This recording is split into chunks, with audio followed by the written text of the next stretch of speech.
Quiet on the set. Camera speed. Sound production, take one. Action! Alright, AKAPADers, my fellow film buffs, it's the weekend, it's cartoons and documentaries. That's what happens here Saturday and Sunday. Cartoons in the morning, documentaries at night. Later tonight, we'll be talking about the Spider-Man documentary that dropped recently on Disney+. So please be there for that. This came up, boom, splashed on my Amazon Fire TV. Now, I have a pretty large TV. I think my TV is 75 inches. It's at nighttime. I feel like I'm living in the movie theater. I love it. I love the sound. It's just a great experience. So I'm doing a lot of work last night. I'm going back and forth. I'm alone. My fiance is traveling. And then splashed. Thank you, Amazon. Thank you, Amazon Fire. Thank you, Giant TV. Avatar Aang, The Last Airbender, available now on Paramount Plus. And I looked around the screen because I'm looking for play trailer or preview or something. But it looks like it's the full shebang. This is the full feature. So I press play. And I jump right into it. And I'm a little bit nervous as this is beginning because my experience with Avatar, I look back in my life sometimes, film buffers, and I don't know how I got through things. I don't know what I was telling myself other than to keep going. But there was a time where I lived in a very small apartment. I didn't have anything, but I was working corporate America, all of it. But I had Justin.tv,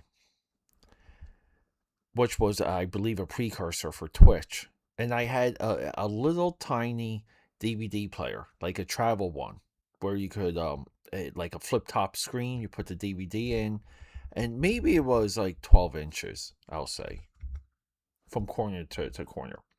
So a lot of the movies, I only had a few DVDs. I would watch The Warriors. I would watch Martin Scorsese's Avatar. I had this Andy Warhol documentary from PBS, The American Masters. It was a two-part, 4-hour documentary. And then through Justin.tv, AKAPADers, I watched Avatar. All of it. Because people would just keep playing it. So at night you could catch. It's so interesting how Justin.tv worked at the time, because you would get like multiple. You would search Avatar, you would get multiple feeds, and they would tell you kind of like what episode they were starting at. So I'm sure I missed a couple along the way, but I remember like how gripping that like first season was, and how like frustrated you get with the Fire Nation. And then everything with Aang. So I haven't experienced Avatar since that time. I will go down to say I think Avatar is one of the greatest animated series of all time. I think it has a through line. It has character arc. It has loss. And I know that Kira, right, was a spin-off series. I'm not familiar with that. Honestly, it never hit my interest because I view Avatar, The Last Airbender, as such a perfect work. I don't want to breach it. I want it to exist in my mind as perfect. So that's why I was a little bit nervous putting this on. Because Aang looks like a full effing adult. And we start, and we have all the kids. Everyone's grown up now. So it's like, what? Oh, right? You get a little bit of that. But then we get into some of the plot. We find another airbender. We get into the spiritual realm. There's a layer above the elements. And that's pretty much like the direction and the theme of this movie. Avatar Aang, The Last Airbender. It's a god-awful title. The graphics for it, by the way, what I saw to make me press play. The preview image, not hot. Everything within Paramount Plus. It's on Paramount Plus. AK Powders. None of it is inspiring. Sometimes visually, graphically, you need images that will grab people. I don't feel like that's there. But we get Tim Hendrick and Christopher Yost. And Christopher Yost, I know him through comic books. He writes for all media. I believe he co-wrote with Greg Kyle like a 2-year run on X-Force, which was here we go. We got to talk about Marvel SDCC, San Diego Comic-Con 2026 Hall H. Last night, Ryan Reynolds appeared in a gray Deadpool uniform. Christopher Yost wrote one of those. The gray Deadpool uniform X-Forces. There's multiple series. But it's amazing, right?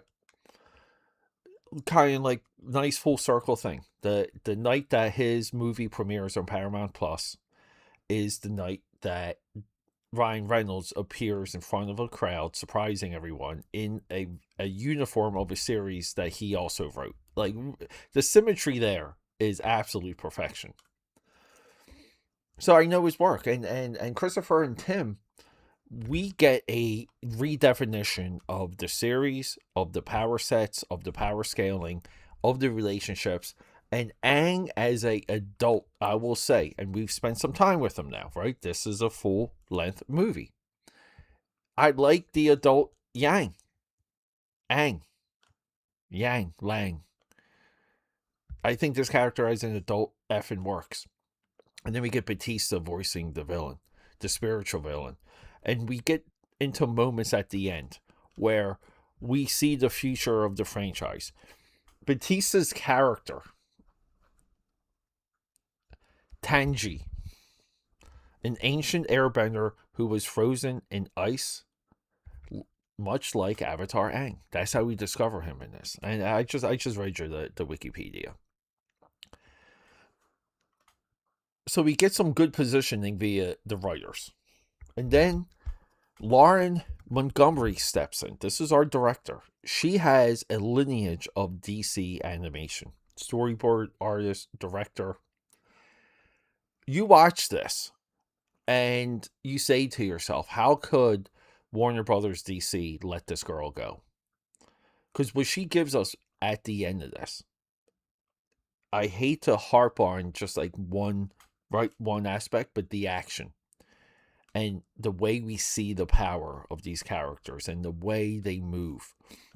And there's one hit that Aang takes. It's the hardest hit I've seen him take in all of the series. And I say to myself, and we arrive at this so often, what a wonderful world we live in.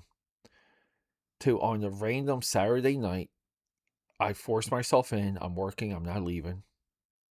I got the Philadelphia skyline to keep me company. I got Dallas the cat to keep me company.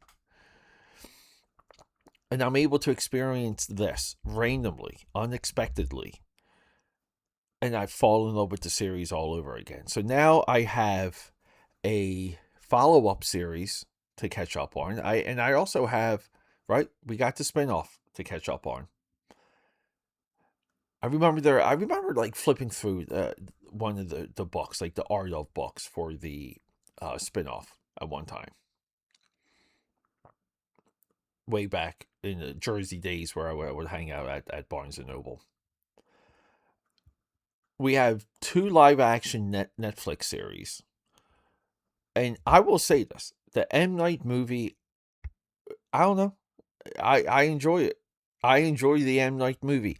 I like this universe. I like this world so much. I fall into interpretations of it very quickly. I don't believe a lot of it is a sacred cow because the M. Night movie came so soon around that TV show, around when Nickelodeon first had it. Avatar: The Last Airbender is one of the great American franchises of the modern day. It is up there with Stranger Things, so on and so forth. This movie is nothing but an absolute recommendation. And it's a repositioning of how this series and these characters in this world can move forward and what to expect. What a preview, what excitement to expect. It's there. All right, AKA Powders. On the weekend, stay with me. We do cartoons, we do animation. I love you guys. Rock and roll. Okay, that's a wrap.